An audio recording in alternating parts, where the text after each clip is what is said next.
At kasama po sa ruta ng prosesyon ng itim na Nazareno ay ang Kalye Globo de Oro. Dito pa rin yan sa Quiapo, sa Maynila. At sa pagdaan na doon ng itim na Nazareno, hintay na ang mga deboto. Kanya-kanya sila ng estilo ng pananampalataya. Nakatutok doon live si Pia Arcangel. Pia. Mike, ilang minuto nga lang nakalilipas ng isang fireworks display ang nasaksihan ng mga debotong matyagang nag-aabang dito sa may kahabaan ng Globo de Oro. At kahit nga sa pagsapit ng dilim ay hindi nababawasan ang mga bilang ng debotong nag-aabang dito.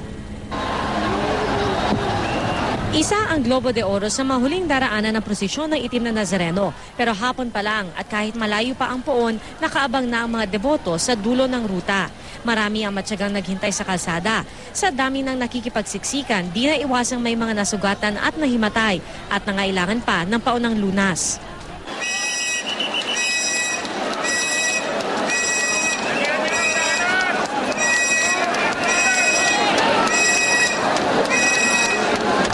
Karamihan sa mga deboto matagal nang namamanata. Ilang beses na raw kasing sinagot ng poon ang kanilang mga dasal. Nung ako'y lumaya, yung City Jail, binigyan niya ako ng magandang hanap buhay. Naging barangay tanod po ako sa Calamba, Pansol. Binigyan niya ako ng chance na magbago. Gusto ko magbago. So, paano ho nagbago yung inyong buhay nung kayo po ay nag-umpisa na? Naramdaman ko naman lahat ng ginagawa ko ngayon sa buhay ko. May pagbabago. Ang ibang deboto, kanya-kanyang gimmick sa pamamanata.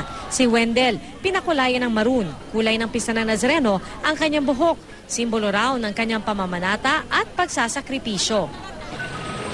Sa akin lang po yun kasi tuwing pag-basyon, kapag ngayon, mag-ano ako sa kung Nazareno, nagpapakulay ako. Pero papaitim ako rin ito pagkatapos. Ang pamilyang ito, kakaiba rin ng trip. Isang pulang ATV o all-terrain vehicle ang dinala nila at ipinarada sa gilid ng simbahan ng Quiapo. Mas libre dala kaysa sasakyan. Yung parada. At double purpose to pwede upuan. Pwede upuan namin. Pero sa pagdaan ng Nazareno, ang gimmick isinasantabi at ang pagod napapawi. Ang tiyaga sa paghihintay, nagbubunga. Di maikakailang malaking pagdiriwang sa ating bansa ang pista ng Nazareno. Kaya naman maging sa ibang bahagi ng mundo, kilala na ito. At ang madayuhan dinadayo ang pista para lamang makita ang pananampalataya ng mga Pilipino. It's interesting. I think everyone's in a good mood, so hopefully everyone stays safe and it's fun. Compared to back home, it's pretty crazy, I guess. I'm not used to this many people, but I know everyone seems to be pretty friendly and in good mood, so I don't know, we're just trying to actually figure out where the Black Nazarene is so we can see it for ourselves.